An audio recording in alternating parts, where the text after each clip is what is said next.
Ces images prises dans un hôpital madrilène ont fait le tour des réseaux sociaux. Des malades à même le sol qui attendent d'être pris en charge. C'était ce week-end. Depuis, le directeur de l'établissement a expliqué que cette situation n'avait duré que quelques heures.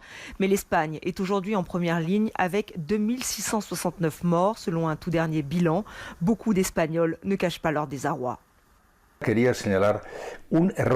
qui me préoccupe, c'est cette erreur, la plus marquante de toutes au niveau global. C'est que personne n'ait anticipé l'ampleur de la catastrophe qui nous attendait, même ceux qui ont tiré la sonnette d'alarme très tôt. C'est la région de Madrid qui est de loin la plus touchée. La patinoire de la ville a été transformée en morgue. Les militaires appelés à la rescousse ont découvert les corps sans vie de personnes âgées. Elles ont été abandonnées dans leur lit. Et pour faire face à l'affluence de malades, la foire commerciale de la capitale a été transformée en hôpital de campagne. Des moyens exceptionnels et parfois une bonne nouvelle. Ce patient atteint du coronavirus et guéri, c'est le premier à pouvoir sortir.